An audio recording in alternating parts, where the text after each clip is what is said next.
Bonjour à toutes et à tous, très heureux de vous retrouver ce matin dans l'OM au café. Ça faisait un moment qu'on ne s'était pas vu dans cette émission, ça fait plaisir de se retrouver, surtout qu'on est sur une semaine de victoire et puis on va attendre avec impatience ce match contre OCR qui nous attend vendredi soir, j'allais dire demain soir. Je suis tellement impatient que je veux sauter un jour de vendredi soir ce match à 20h45 au stade Vélodrome. On a tous hâte avant cette terrible trêve qui nous attend ensuite. Mais en tout cas, voilà, on a hâte de voir ce match. On va voir si les bonnes choses qu'on a pu voir sur les 40 premières minutes contre Nantes vont se confirmer ce matin, n'importe quoi, vont se confirmer vendredi soir contre Auxerre.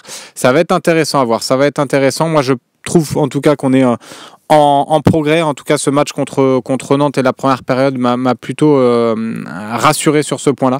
Après, il y a encore des manques, notamment défensifs, et on en a déjà parlé déjà toute cette semaine, mais on peut revenir, on va pouvoir évidemment faire les débats. Je vous vois connecté, évidemment, je vous remercie encore une fois de votre fidélité. C'est un plaisir d'être avec vous ce matin et d'échanger ensemble. Moi aussi, ça me fait plaisir de vous revoir. J'ai vu un message sympathique de Jonathan M. Merci à toi pour ton message.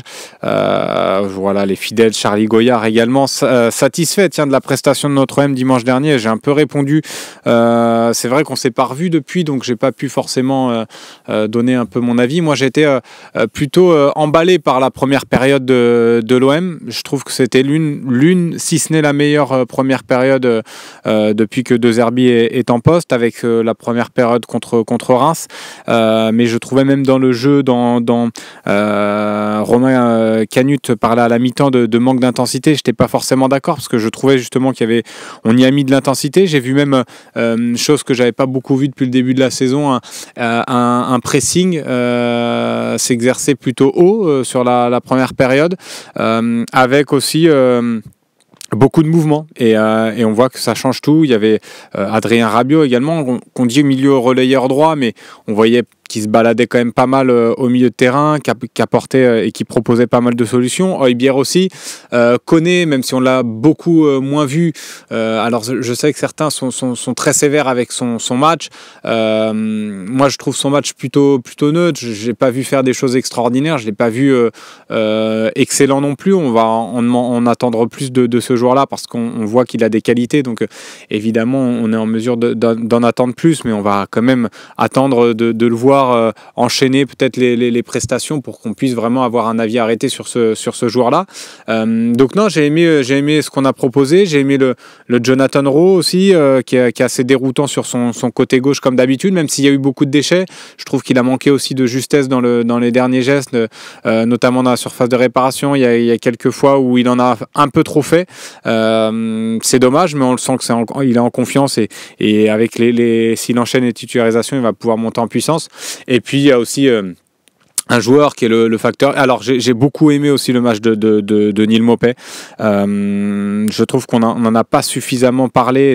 On a un peu sous-estimé son apport sur ce match-là contre Nantes. Je trouve, face à une défense, alors qui n'est pas extraordinaire, mais palois, faut quand même se le coltiner sur le dos. Je trouve que dos au jeu, il a su garder les ballons. Techniquement, on dit qu'il est moins bon que Wai.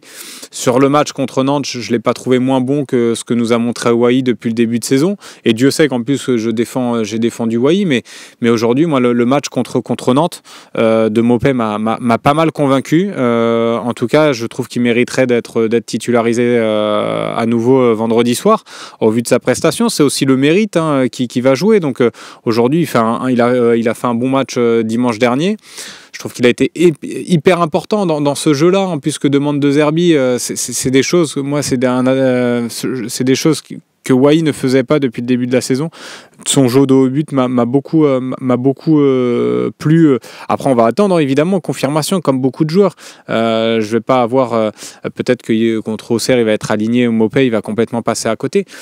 Mais par rapport à ce que j'ai vu de lui à Nantes, je dis un grand bravo à Neal Maupay qui a été buteur. Et puis évidemment, il y a aussi le match de Mason Greenwood quand il est dans cet état de forme là. sur le front de l'attaque, c'est dur de nous arrêter et c'est dur de lui de l'arrêter parce qu'il a une qualité technique qui est au-dessus de la moyenne. Tu sens que les défenseurs, quand il va les défier en 1 contre 1, ils sont sur le reculoir, ils sont pas à l'aise, ils le craignent. Donc déjà, ça, c'est un plus dans notre effectif. Il y a aussi, il a désormais son pendant à gauche avec Jonathan Rowe, qui, on sent aussi, dès qu'il va défier un peu ses vis-à-vis, ils sont un peu craintifs. Donc ça, c'est positif. Moi, je vois des choses positives. Après, évidemment, on va parler sûrement de la défense, mais je vais prendre quelques messages quand même dans le chat parce que c'est le but aussi de notre émission. Tiens, quelle nouvelle de la blessure de Cornelius Rastaman? Alors pour l'instant, on n'a pas de nouvelles. On aura la conférence de presse demain à 14h au stade Vélodrome, donc, et l'entraînement derrière au stade Vélodrome. Donc c'est moi qui serai en plus demain. Donc on aura sûrement plus de nouvelles à ce moment-là, mais ce qui est sûr, c'est que, en tout cas moi de ma perception, c'est qu'on ne pourra pas compter sur Cornelius vendredi. Pour moi, c'est les côtes qui ont été touchées, donc ça demande, il y a rien à faire en plus quand c'est les côtes qui sont touchées. Il y a pas, même si tu plâtres, il y a rien à faire. Tu peux bander un petit peu, mais ça va rien faire du tout. Donc c'est que le repos et le temps qui permettront à tes côtes de se remettre. Donc je pense que Cornelius, on l'a perdu pour le match contre Auxerre. Et il faudra voir peut-être pour le premier match du retour de trêve aussi, avoir la gravité aussi est-ce que c'est des côtes fêlées simplement? Si c'est des côtes fracturées, ça peut être encore plus long. Donc à voir. On en saura, je vous dis, plus demain avec le point médical que nous fait le club à chaque fois. Et c'est souvent d'ailleurs Elodie ou Elodie Malatré ou Valentin qui nous fait ça, l'attaché de presse de l'OM, qui nous donne les infos. Donc voilà, et puis on verra aussi l'entraînement s'il y a des absents à noter. Donc voilà, mais Cornelius, en tout cas, on l'a perdu pour le match contre Auxerre. Pour moi, ça ne fait pas de doute là-dessus. C'est dur à savoir, Frank Lundbens, là-dessus, ton avis sur pourquoi on est très moyen au Vélodrome et très bon à l'extérieur.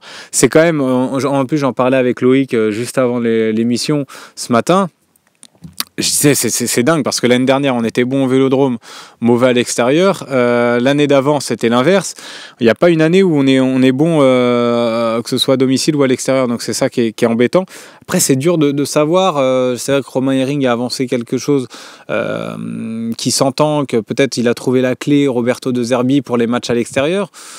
Moi, je sais pas, je partage pas forcément ça. Je pense qu'on peut montrer le même visage à l'extérieur comme à domicile. Après, c'est sûr que peut-être qu'à l'extérieur, les équipes qui nous reçoivent nous attendent un peu moins, sont plus enclins à faire le jeu. Donc ça nous permet d'avoir aussi plus d'espace. Quand on joue à domicile, ils viennent avec un bloc beaucoup plus bas. Et c'est ce il va falloir s'attendre à ça aussi contre Auxerre.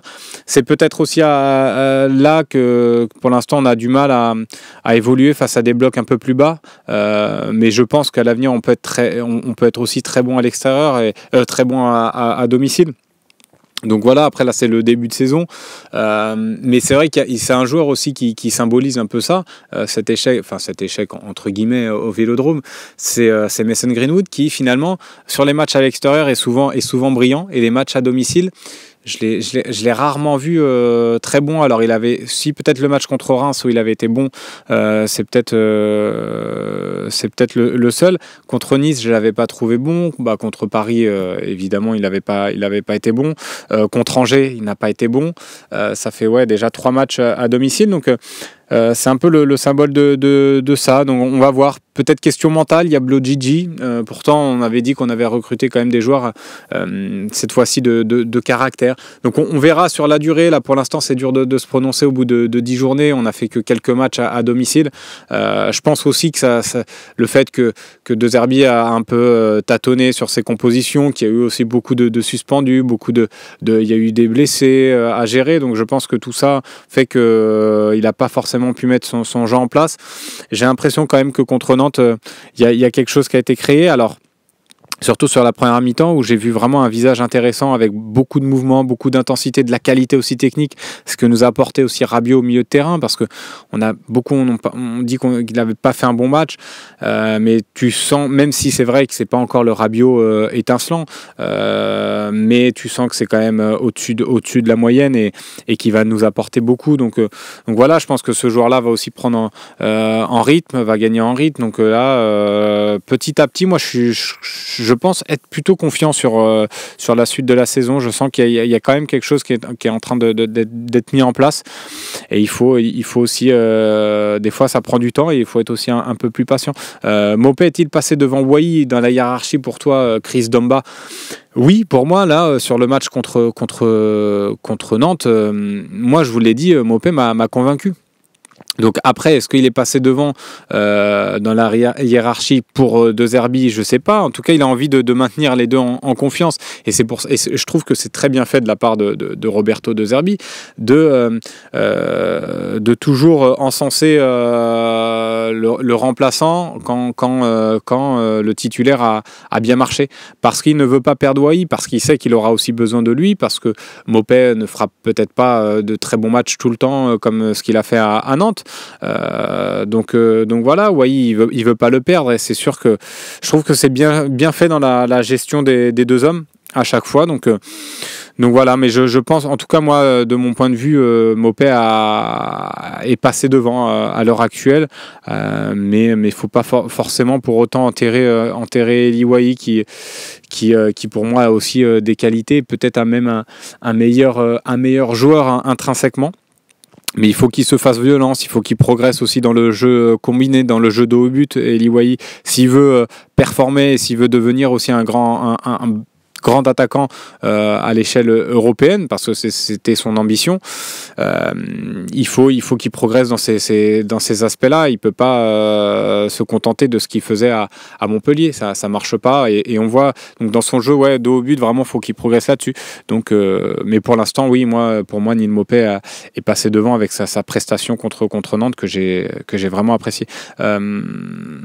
Tiens, on va revenir sur le débat sûrement. Exactement, Nono VGM, la calinothérapie, mais ça marche aussi parfois, et surtout quand on sait que Wai marche beaucoup à la confiance, à l'affect. Polichette, Rabiot, avant de répondre à la question de Samy, parce qu'on va y venir sur l'aspect défensif, je pense que c'est le gros débat de cette semaine et le gros point d'interrogation aussi sur notre début de saison et surtout sur le match contre Auxerre. Je vois le message de Polichette, Rabiot en équipe de France, intéressant pour nous. Je veux dire, si tu veux être ambitieux, si tu veux être un grand club, tu sais très bien que tu vas être amené à avoir des joueurs internationaux qui vont jouer pour leur sélection. Donc c'est sûr, moi ça m'embête qu'il y aille déjà en équipe de France. J'aurais aimé qu'il passe encore une fois cette trêve-là à Marseille.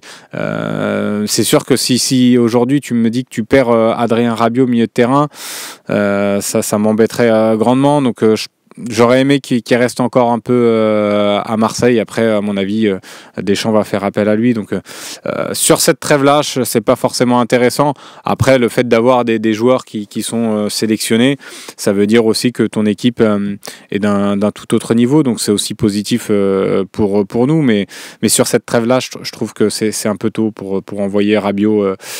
J'aurais aimé qu'il reste encore à Marseille. Que penses-tu de retour de Moumbagna? Est-ce qu'il aura sa place quand il revient?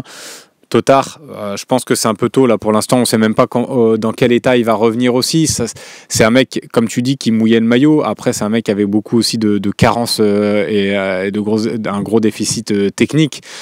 Donc là où on critique beaucoup Eli Wai, alors certes de haut jeu, c'est costaud et il peut gagner des duels, mais après dans l'apport, dans le jeu technique, ça me semble encore un peu limité, Moumbagna, donc on verra, et puis déjà on va voir comment il va revenir, dans quel état de forme, le temps qu'il fasse bien sa rééducation.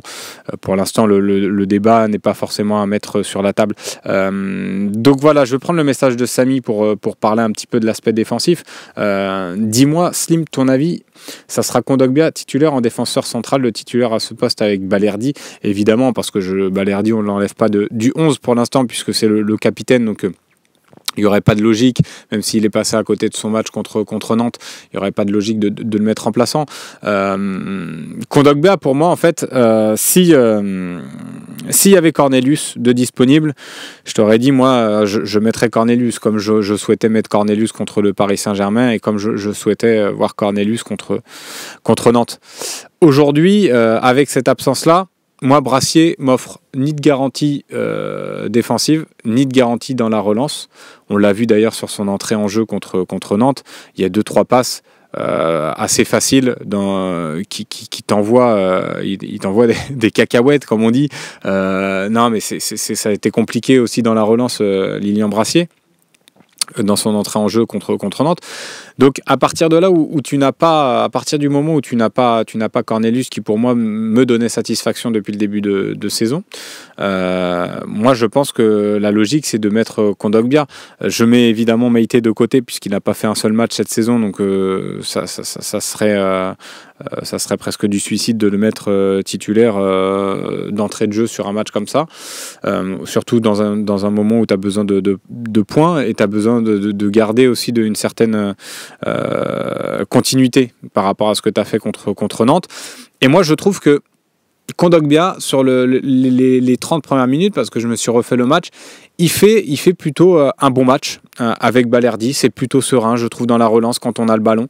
Et il y a un déclic, en fait, au moment où Kondogbia, justement, lui-même rate son intervention et permet à Kadewere, il me semble, d'aller en face à face avec Rouli.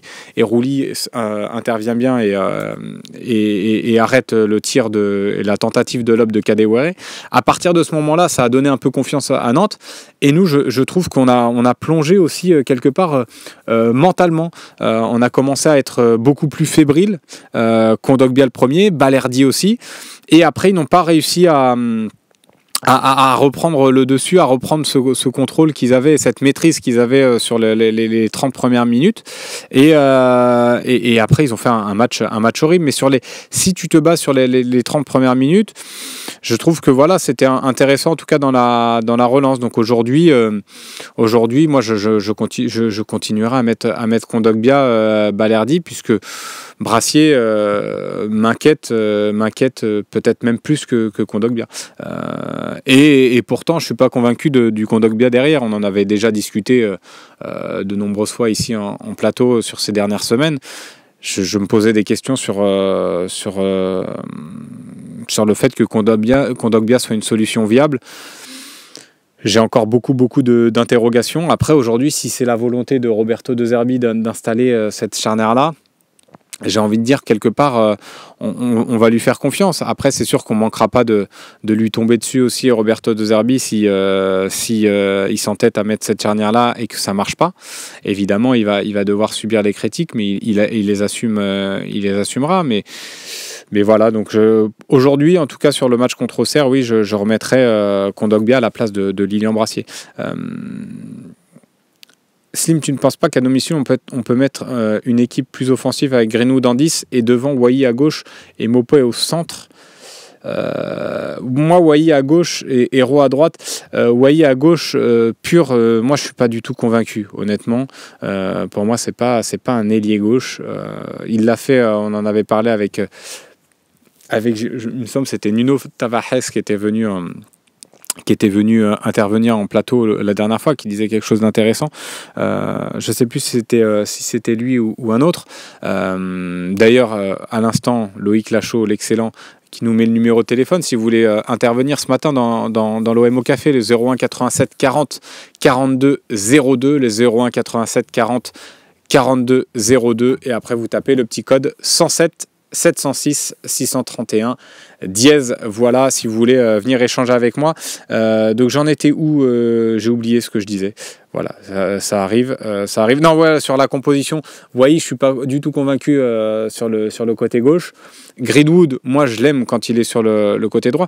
Moi je remettrais honnêtement contre Auxerre la même compo que contre Nantes. Peut-être à un joueur près, ce serait Amin Harit et Koné, et encore que Koné, j'aimerais le revoir encore une fois titulaire. Ça paraît fou hein, parce qu'il n'a pas forcément fait un grand match contre Nantes, mais j'ai encore envie de le revoir. Ouais, Lasny, malheureusement, il y aura encore une trêve. Charlie Goyard, bonne petite blague avec Bamo Meïté. Je suis sûr qu'il va nous remettre. Balerdi, Kondogbia crie. C'est un mauvais message envoyé aux défenseurs de métier, peut-être. Après, il l'a dit de toute façon par rapport à sa conférence de presse d'après-match, où lui, il a dit qu'il était plutôt satisfait de Kondogbia, que Brassier allait devenir ce joueur-là, qui est un joueur qui est capable de aussi bien relancer. Veut dire qu'il va mettre Kondogbia de toute façon contre Auxerre. Je vois pas de doute là-dessus en fait. 75% de possession pour l'OM, il me semble. Oui, on a eu la possession de balle contre Nantes, tout à fait, OM 13-30. Cornelius est solide, mais à la relance, il est lent. Il fait 50 touches de balle à chaque fois. MBTD 13 nous dit. Ouais, après, tu vois, je suis pas forcément d'accord. Son match contre Montpellier, par exemple, j'ai trouvé très bon dans la relance, très sûr de lui. Alors peut-être que ça manquait un peu de vitesse dans les transmissions, mais c'était pas que lui. Je trouve que c'était un problème global. Et justement, là où j'ai plutôt apprécié la première période de l'OM, c'était justement dans cette rapidité de transmission, aussi parce qu'il y avait aussi beaucoup de mouvements autour. Les joueurs étaient vachement disponibles. Donc moi, j'ai bien aimé cette faculté-là qu'on avait à naviguer de la droite vers la gauche. Je trouve que c'était vraiment intéressant et j'espère revoir ça contre Auxerre. Tiens, je crois qu'on a déjà un auditeur. Vous êtes au taquet ce matin et c'est parfait. On va pouvoir échanger. Il me semble que je suis avec Youssef. Youssef, est-ce que tu m'entends ? Ouais, salut, ça va, tu vas bien ? Ça va, Youssef, super. Écoute, on est évidemment heureux en ce moment puisque l'OM a gagné dimanche et puis on a hâte d'être à vendredi soir. Dis-moi, tu voulais intervenir sur quel sujet, quel débat tu voulais lancer ce matin ? Juste alors deux petits sujets. Bon, le premier, c'est juste une petite remarque. C'est comme s'appelle Michel Aillaga, il était vraiment chaud sur le dernier talk show, j'ai remarqué. Ah oui, très chaud. Il était vraiment chaud, alors que peut-être il devait être énervé ce jour-là, je ne sais pas pourquoi. Bon, écoute. Après, surtout, le sujet que je voulais lancer, c'est sur Amin Harit. Je pense que les gens sont restés sur le cliché l'année dernière où il n'a pas été bon. Et du coup, cette année, le moindre truc, tout le monde s'affole dessus. Surtout, comme ça s'appelle ton boss. Souvent, il revient dessus, il dit Amin Harit. Mais moi, je pense qu'il est resté sur le délire l'année dernière où c'est vrai, il a passé une sale saison. Il ne faut pas oublier que l'année dernière, il revenait de blessure. Les collègues à côté, c'est pas Greenwood, c'était Ismail Assar et Ndiaye. Donc je pense on est trop resté sur ça. Et donc voilà, moi, parce que pour moi là, à l'heure actuelle, Amin Harit, il est indispensable par rapport à l'effectif qu'on est, et ça n'a rien à voir avec Harit. Et ça fait un peu chier pour lui que tu vois, on reste sur ces clichés-là de l'année dernière. Donc voilà, tu vois. Quand tu dis connaît, ça n'a rien à voir avec Harit, tu veux dire connaît dans le profil. On se pose de 10, quand il le fait jouer en 10 ou même en 4-3-3, je trouve que Harit apporte beaucoup plus que Koné. Alors Koné, j'ai rien contre lui, il me gêne pas. Quand il a mis titulaire, j'étais pas dégoûté. Et je trouve que quand même, Amin Harit, il apporte plus offensivement. Avec les Greenwood, ça le fait. Après, et quand on regarde sur le début de saison, la majorité des matchs, ça va, il a été assez bon, voire très bon, Amin Harit. Il a dû rater 1 ou 2 matchs. Lui, il a raté l'entame de match contre Paris. Mais ça, c'est tout le monde. Mais je pense que voilà, je pense qu'on est assez dur sur Amin Harit. Et des fois, dans les talks et tout, j'écoute et tout, je trouve que vous êtes assez méchant avec lui. Surtout Sébastien Volpe, je trouve qu'il est assez méchant avec lui, alors que je pense qu'il est resté fixé sur l'année dernière. Ouais. Non, mais après, c'est marrant que tu aies cet avis-là. Enfin, c'est marrant. Moi, en plus, je le partage plutôt, ton avis. Je pense, de toute façon, si tu nous écoutes, moi, j'ai tendance à défendre Harit. Et en plus, parce que beaucoup, souvent, quand je le défends, me disent, ouais, t'es amoureux d'Harit, c'est ton chouchou. J'ai pas de chouchou, honnêtement. C'est juste que je trouve que moi, dans ce rôle-là de numéro 10, il nous apporte plus. Et par rapport à Koné, justement, par rapport au match de Koné, en tout cas, le peu de matchs qu'il a pu jouer, j'ai trouvé Harit, alors il a du déchet, Harit, c'est sûr qu'il a aussi des défauts, mais il apporte ce lien-là par rapport avec l'attaque. Après, c'est intéressant que tu aies cet avis-là, parce que souvent, justement, dans le chat, il est très critiqué, Harit. Je pense qu'en plus, si tu suis nos émissions, il n'y a pas que Sébastien Volpe ou Michel qui le tend, c'est beaucoup dans le chat aussi le critique. Alors peut-être qu'on en attend beaucoup aussi d'Amin Harit, parce qu'il a du talent, il a de la qualité, une qualité technique. Et on aimerait peut-être qu'il épure parfois un peu plus son jeu. Mais moi, je te rejoins sur le côté, l'importance en tout cas dans cet effectif-là. Je trouve qu'on n'a pas de joueur comme lui pour jouer, occuper le rôle de milieu offensif. Parce que pour moi, Koné n'est pas un milieu offensif. Ouais. Mais surtout, je pense qu'on est resté sur l'année dernière qui n'a pas été bonne pour Nîmes. Mais l'année dernière, à Nîmes, s'il n'a pas été bon, c'est parce qu'à côté, il avait des joueurs, franchement, c'était pas top, quoi. Ismaël Assar, tout ça. Tu faisais une passe, et le ballon, tu savais que, voilà, il y a peu de chances qu'il y ait quelque chose derrière. Alors que cette année, voilà, c'est le jour où il a mis les collègues qu'il a à côté à Minarit. Donc, je pense, voilà, on devrait arrêter de regarder ce qui s'est passé l'année dernière et passer vraiment à autre chose. Et je pense que, voilà, si on regarde bien les matchs d'Aminarit, ils sont pas si dégueulasses que ça. Alors, il y en a quelques-uns, il n'a pas été bon. Les premières minutes contre le PSG, il a été nul à chier, pêcheur. Mais de manière générale, il n'est pas si catastrophique que ça. Après, voilà. Ouais, et puis encore contre le Marocain qui fait que je le défends comme ça. Ah, ben voilà, c'est pour ça. Et qu'est-ce que tu pensais d'Ounahi, du coup? Ounahi, avec le Maroc, je trouve bon. Avec l'OM, c'était chaud quand même. Non, c'est vrai que ça a été compliqué. Mais pareil, mais Ounahi, je te jure, je le pense vraiment. Je pense qu'en fait, c'est Marcelino qui l'a flingué. Parce qu'il a commencé, il faisait des jeux sur les côtés au début. Tu te rappelles? Ouais, si, mais même je me rappelle qu'à un moment, il y avait beaucoup de supporters qui réclamaient qu'il joue, mais finalement, après, voilà. Du coup, je pense que ça a flingué son élan, tu vois. Et pareil, et les joueurs qu'il y avait à côté n'étaient pas si bons pour que lui, ça le mette en avant. Tu vois, quand il joue avec le Maroc, franchement, bon, je suis tout le temps le Maroc, il est vraiment bon. Tu vois, quand il veut, il a fait beaucoup de matchs, il est très bon. Même le sélectionneur, même quand il joue pas beaucoup, il le sélectionne. C'est qu'il y a une raison. Je pense que Ounahi, pareil, il a fait en sorte qu'on le critique aussi. Il n'est pas tout blanc, c'est lui le joueur. Mais l'année dernière, il n'était pas dans des dispositions pour qu'il soit au top. Je pense vraiment. Parce que le Maroc et l'équipe de France. Il y a les trois équipes que je suis le plus, c'est ces trois équipes-là. Et ça me rendait fou qu'avec l'OM, qu'ils ne soient pas aussi bons qu'avec le Maroc, tu vois. Et comment t'expliques du coup, tiens, j'en profite puisque tu suis beaucoup le Maroc, comment t'expliques que Harit il soit pas sélectionné actuellement? Est-ce que ça fait un peu scandale, ça fait un peu débat au Maroc ou pas du tout? Franchement, pas tant que ça, parce que tu vois, il y a du monde au milieu, et maintenant il y a Brahim Diaz et tout. Donc moi, après la presse marocaine, je la suis pas, tu vois. Je regarde mes matchs et j'en discute avec mes collègues en France. Donc moi, j'ai jamais vu des gens s'en plaindre. Ça parle un peu, mais les gens sont pas choqués parce que au milieu, c'est assez costaud, avec Brahim Diaz et tout, là, avec les nouveaux jeunes qui arrivent, avec Akomash, qui joue sur le côté, les jeunes de Villarreal, tout ça. Donc les gens, ça les perturbe pas tant que ça, tu vois. Ok. Non, c'était. Après là, je te parle vraiment dans mon entourage à moi. Après, moi, la presse marocaine, je la suis pas du tout, honnêtement. La seule presse que je suis, c'est Foot Mercato et Le Fossé. Bon, c'est déjà pas mal si tu nous suis, c'est pas mal. C'est pas mal, ouais. En tout cas, merci beaucoup. Mais du coup, tu le mettrais titulaire donc à Minarit si je te suis ce week-end. Ouais, à Minarit, je le mets titulaire tout le temps. Ouro, pareil, je le mets titulaire. Et devant, allez, vraiment. Que ce soit l'un ou l'autre comme attaquant, que ce soit. Toi, tu crois encore à Wai? Ouais, je veux pas le flinguer. Le match de Montpellier m'a plu. Après, il m'avait énervé à Reims, contre Reims. Mais voilà, je veux pas le flinguer dès maintenant, tu vois. Mais bon, que ce soit l'un ou l'autre, je m'en fous. Par contre, ce qui me ferait chier, c'est Roux qui soit pas titulaire. Et bon, il y a Minarit et bon, après Greenwood, on ne discute pas. Et Kondogbia, ça me fait assez mal à chaque fois que je le vois parce que je le trouve assez light quand même, tu vois.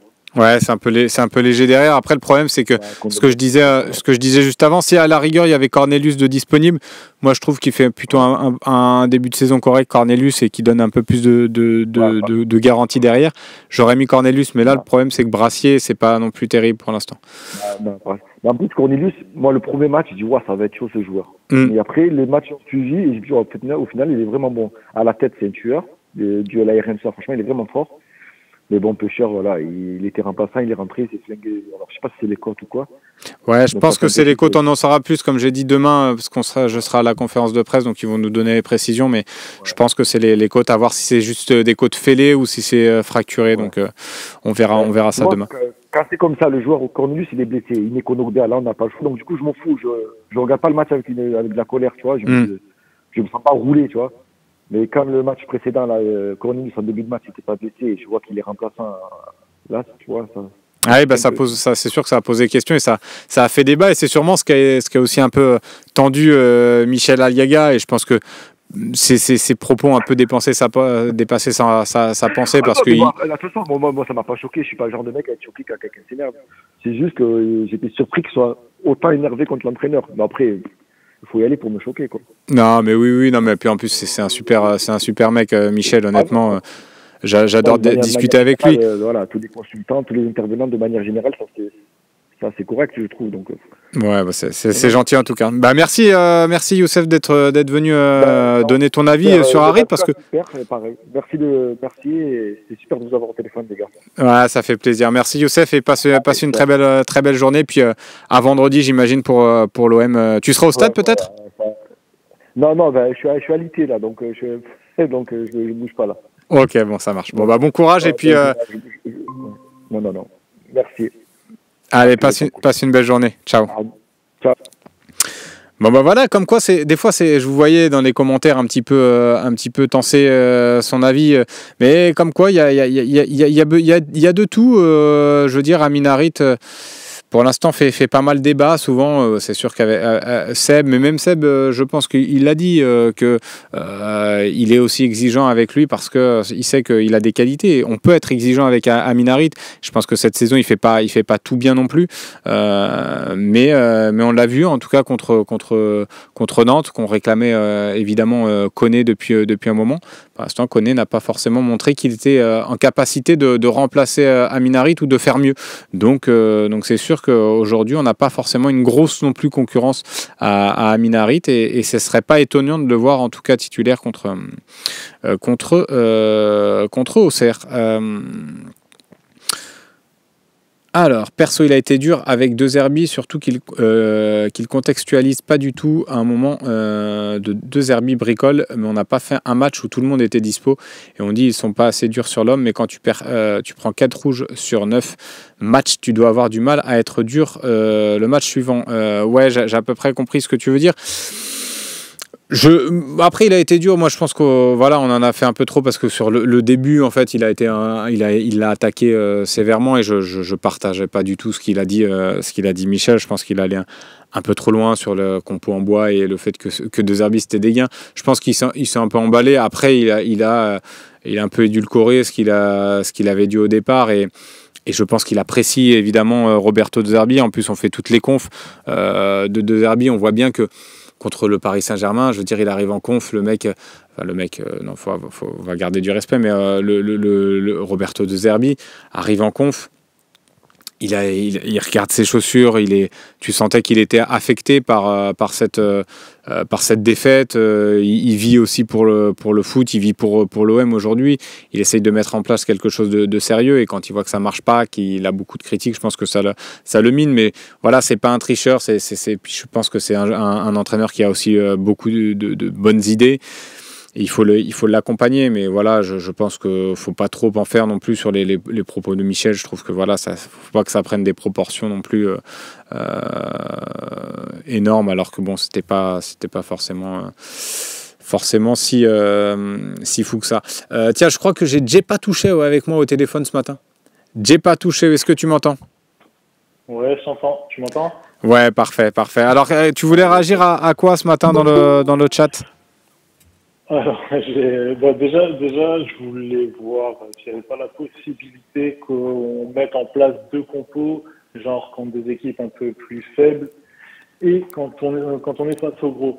Moi, on sait tous, De Zerbi s'est foiré face à Paris, c'est bon, on l'a vu, ok, il n'y a pas de débat là-dessus. Mais en fait, moi, ce que je pensais, c'est vraiment, tu vois, contre Paris, ça aurait été intéressant, à mon sens, de mettre un milieu vraiment à 3 renforcé, avec Højbjerg en 6, et Rabiot-Rongier qui sont travailleurs pour soulager un peu les ailes. Et limite, j'aurais aimé voir un Harit en faux neuf. Donc t'enlèves Mopé Wai. Ouais, moi contre Paris ou contre les gros, et notamment tu sais parce qu'on a vu Wai il n'est pas capable de résister à un gros combat face aux défenseurs centraux. On l'a vu, on n'a pas vu que contre Paris, hein. On l'a vu un peu contre tout le monde. À chaque fois qu'il a un gros défenseur central, il n'arrive pas à s'en sortir. Et j'aurais pensé que ça aurait pu être intéressant parce que Harit, il a une qualité. Moi, j'estime qu'il a une qualité principale, c'est qu'il arrive bien à se retourner.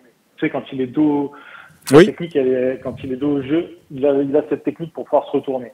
Déjà, ça aurait permis d'avoir personne dans la zone des centraux, comme Paris. Et je pense que ça aurait pu un peu les perturber, parce qu'Harit, il serait un peu redescendu. Et Rowe, à la place d'Enrique, évidemment, et Greenwood auraient pu recentrer un peu leur jeu.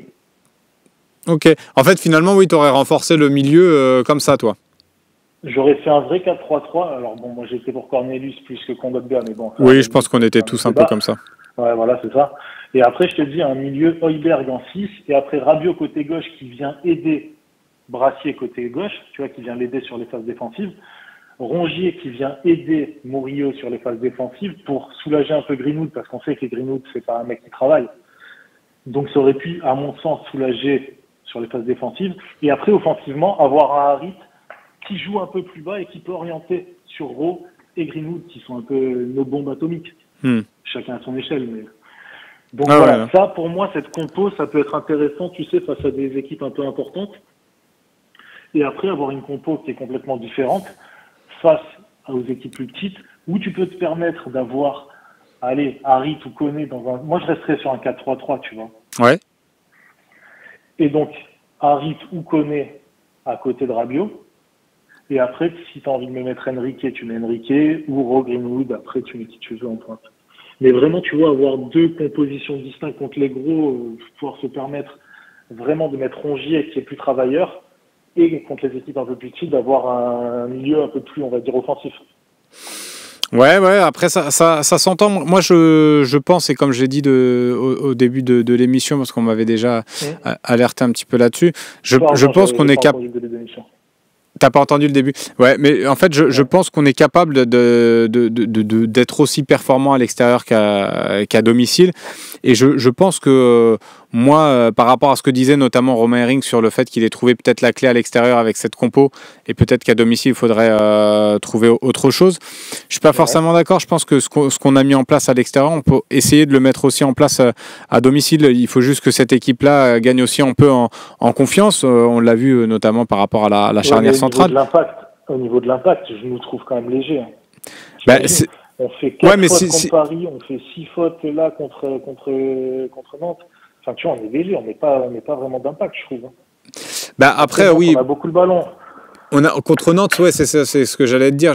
C'est qu'on a aussi beaucoup de le ballon et la possession. Donc, évidemment, t'as moins d'occasion de faire des fautes ou autre. Mais je suis pas sûr, tu vois, qu'avec ta compo, on soit forcément plus dangereux offensivement à domicile, tu vois. Après, j'ai compris, toi, c'est pas forcément domicile extérieur, c'est plus face. Je parle pas domicile extérieur. Ouais, je sais, c'est plus contre les gros et contre les petits. Plus important, c'est ça. Ouais, mais en tout cas, ça s'entend. Mais je pense que lui, Roberto De Zerbi aura son idée face, que ce soit face aux gros ou face aux petits. Il voudra être, comme il l'a dit contre le Paris Saint-Germain, être protagoniste du match. Et je pense qu'il va pas forcément changer sa compo pour...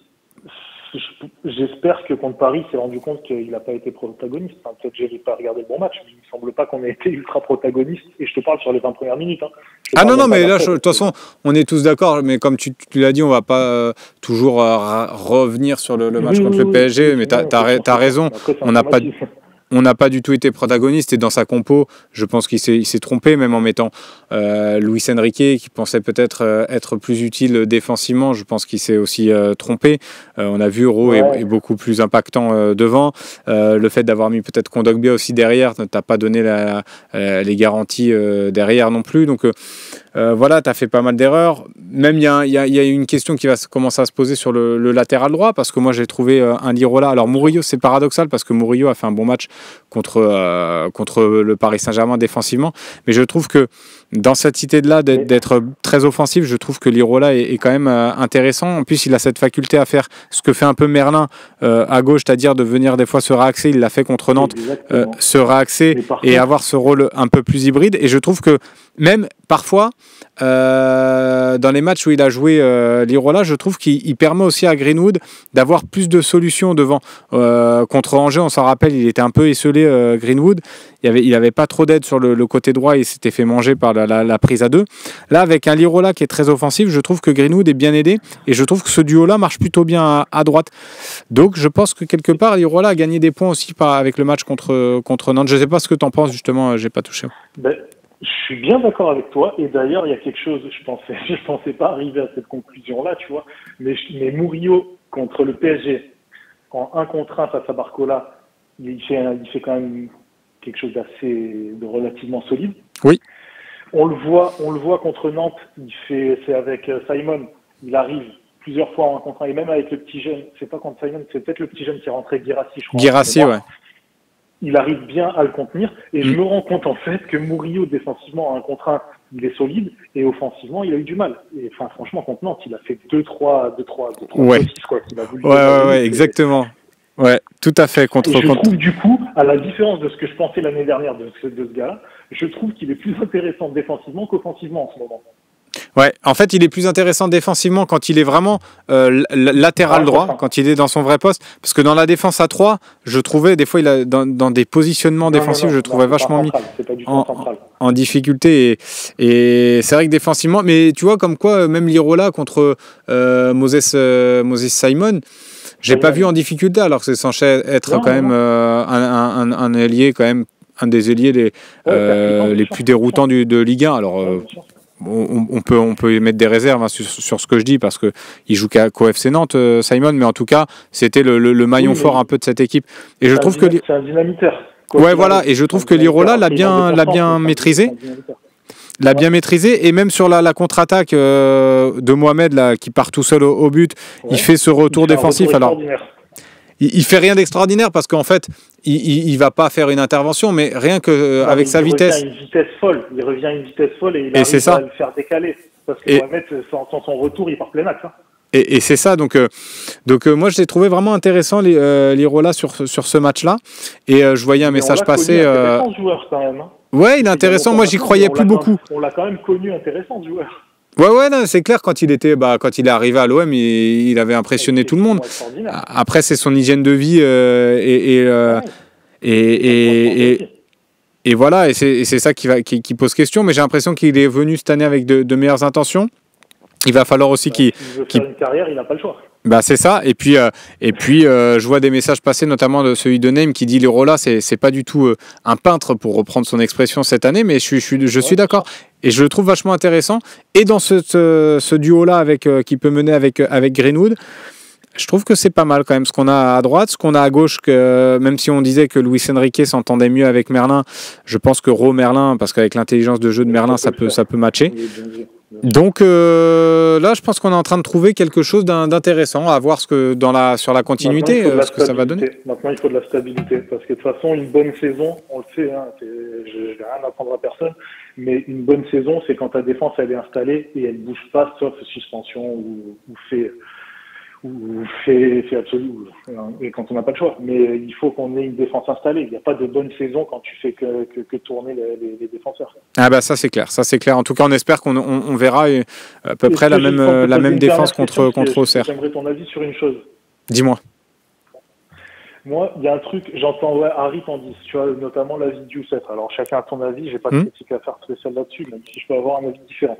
Mais est-ce que, en installant Harit en 10, on ne retrouve pas une problématique, parce que moi, un double piston Rabiot-Højbjerg, sachant que Rabiot, c'est quand même un joueur qui porte beaucoup le ballon, je trouve, est-ce que ça va pas se marcher un peu dessus, avec Rabiot qui porte le ballon, Harit qui porte un peu le ballon, et en plus, on n'a pas de joueur de profondeur, parce que ce soit Wai ou Mopé, on n'a pas un jeu d'un joueur en profondeur. Non, mais tu vois, par rapport à ce qu'on a fait contre Montpellier, moi, je trouvais ça intéressant. Ouais. Et il y avait Harit, dans le... Et Harit était, oui, en 8. Après, si tu regardes vraiment sa position dans le match, il était quand même un peu plus haut que Koné. Mais presque, ils ont eu le même rôle, en fait, Koné Harit, que ce soit contre Nantes ou contre Montpellier. Et je trouvais ça intéressant. Alors, on dit 10 parce que dans notre idée qu'on se fait d'Harit, c'est un meneur de jeu 10. Mais c'est vrai que sur le terrain, c'était plus un 8 assez offensif contre Montpellier. Mais moi, je trouve que cette compo-là, elle est intéressante. Et par rapport à ce que m'a montré Koné contre Nantes, il m'a pas forcément offert de garantie suffisante pour être un concurrent, un gros concurrent, ou en tout cas prendre la place pour l'instant d'Amin Harit, mais à voir en tout cas dans le temps.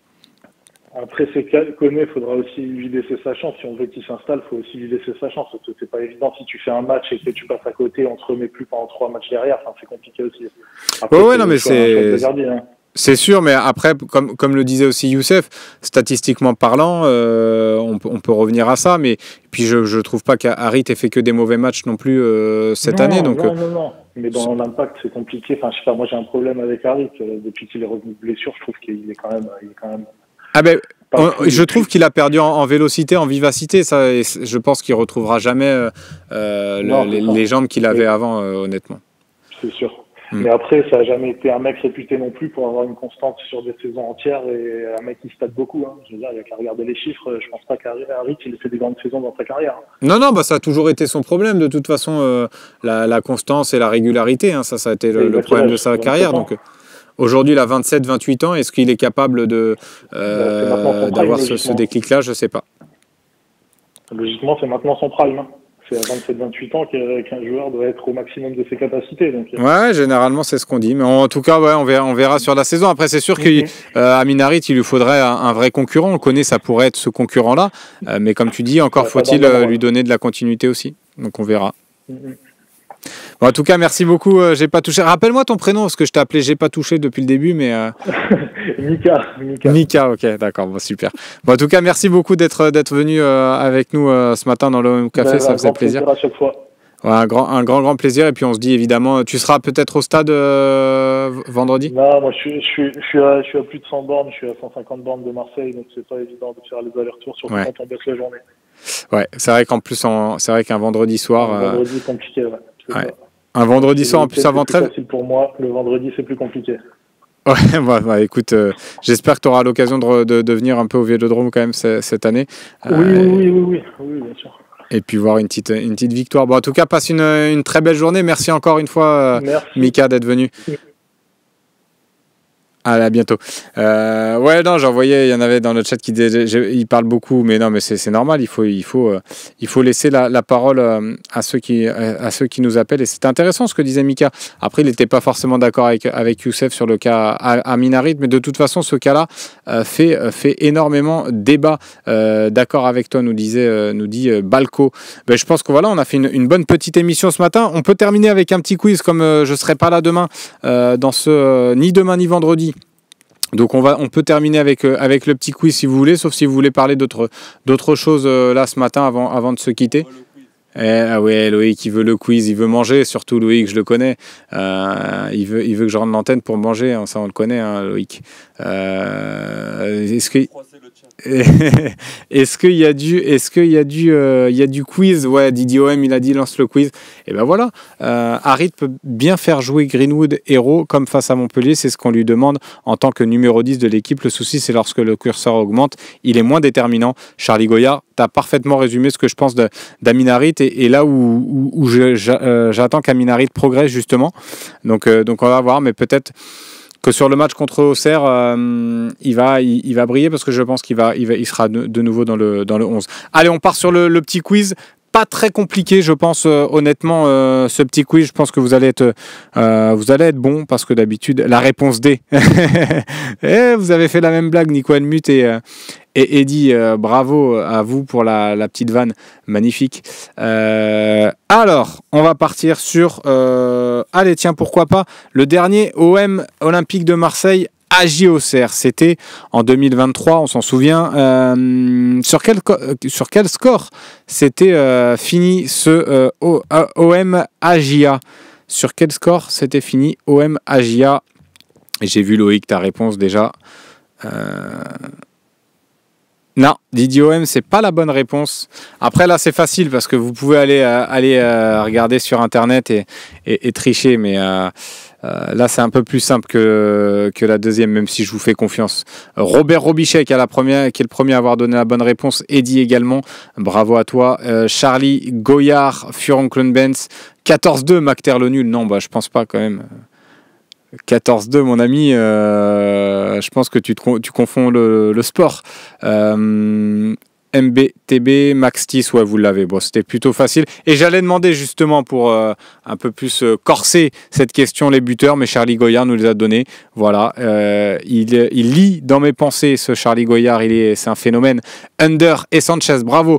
Non, mais c'était ça, Didier OM, je confonds avec l'année Sanchez. L'année Sanchez, on gagne 2-1 justement, mais pas, on gagne 2-1 au Vélodrome. Kadari, qu'on ne triche pas, monsieur, on cède. Ouais, la pub. Alors, on va attendre si c'est la pub. Pour ceux qui n'ont pas, évidemment, ça on le fait rarement, mais pour ceux qui ne sont pas abonnés, eh ben, on va attendre un petit peu, on va débattre. Qu'est-ce que vous pensez d'Alexis Sanchez, tiens, de la saison d'Alexis Sanchez? Est-ce que vous avez suivi un petit peu à l'Udinese ce qu'il donne Alexis Sanchez? Non, parce qu'il ne joue pas beaucoup, évidemment, notre ami Sanchez. Donc c'est vrai que quelque part, cet été, on annonçait Sanchez peut-être de retour à l'OM. Pas forcément une très bonne idée. Meilleur parquage de ces 2 dernières années à Auxerre pour Eddy. Bah écoute, d'ailleurs c'est pas sûr que les supporters soient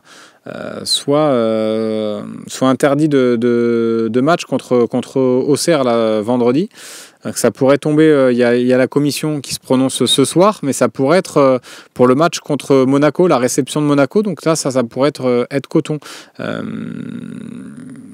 Charlie Goyard qui me dit il joue pas, Alexis. Par contre Thauvin il fait du sale. Ouais, Thauvin il a été blessé en plus dernièrement. Oh oui, Atari, tout à fait, t'as raison, c'est ça. Mais oui, Thauvin a fait un bon début de saison. Après il a été blessé aussi dernièrement là. Bon, je pense que la pub est passée désormais. On va pouvoir passer à la deuxième et dernière question avant de se quitter et de laisser Loïc Lachaud manger. Alors là, on va revenir à du classique. Non, parce que par rapport au... Tiens, l'Aveyron OM, je vais préciser, par rapport au fumigène qui avait pu être sorti, c'était contre... le Paris Saint-Germain, il y a quand même un risque de suspension des tribunes. Que ce soit au virage nord ou au virage sud. Donc ça, c'est ce qui plane un petit peu au-dessus de la tête des supporters olympiens. Et normalement, la commission se prononce ce soir. Elle s'était prononcée mercredi dernier, mais elle n'avait pas parlé des supporters de l'OM. Là, ce soir, on va attendre avec impatience ce qu'ils vont dire. Ça m'étonnerait qu'ils prononcent un huis clos partiel pour le match contre Auxerre, parce que ça viendrait trop tôt. Enfin, trop tard, la décision serait trop tard, alors que le match est dans 2 jours. Donc, j'ai bien peur qu'ils vont nous suspendre contre Monaco. Voilà ma crainte. L'Aveyron OM, pour tout te préciser. C'est vrai que j'ai balancé ça sans trop de précision, et merci de m'avoir envoyé le message. Allez, on va partir sur le dernier avec un joueur, ça c'est du classique, c'est ce que je faisais depuis l'année dernière, un joueur qui est passé par l'Olympique de Marseille et l'AJ Auxerre. Je vais vous lister ces clubs dans l'ordre de passage, et puis vous devez me dire de quel joueur il s'agit. Voilà, alors il commence sa carrière à Montpellier, il s'en va ensuite à Rennes, Metz, Monaco, puis l'Olympique de Marseille. De l'Olympique de Marseille, il va directement à l'AJ Auxerre. Puis après à Lens, Bastia, Nîmes, et il termine sa carrière à Tours. Qui est-il? Cantona? Non, c'est pas Cantona. Tiens, il y en a un dans le chat que je vois plus. Cantona que l'amour, le vrai. J'aimais bien là, dans le chat, il vient plus. Cantona, non. Prunier, c'est pas Blanc. Ce n'est pas Zlatan, Macter le nul. Attention, Macter le nul, ça fait quand même 2 réponses à côté de la plaque. Attention à toi. Si tu veux pas qu'on te banne. Non, je plaisante, bien sûr. Chérou, OM13, non, c'est pas... Loïc Lachaud ne l'a toujours pas, hein. D'ailleurs, voilà, il faisait le malin, mais il ne l'a pas. Laurent Batles, Laurent Blanc, Johnny Ecker, ouais, mais c'est trop facile, t'as triché, Loïc. Gravelaine, Bamogo, non, et c'est bien, toi, Filou, oui, mon petit Filou, Maoulida, le Duc de Mars. Bravo à toi, le Duc de Mars, qui est le premier à l'avoir trouvé. Atari également, Maoulida, bravo. Eddy qui a dit Maoulida également, bravo à toi. Balco, Maoulida. Vous étiez bon, c'est chaud, nous a dit Charlie Goyard. Ouais, c'est pas facile. Sébastien Volpe, non, je crois pas qu'il ait joué à la Géosar, ni à l'Olympique de Marseille non plus. Donc voilà. Maoulida Nanar le pigeon, bravo.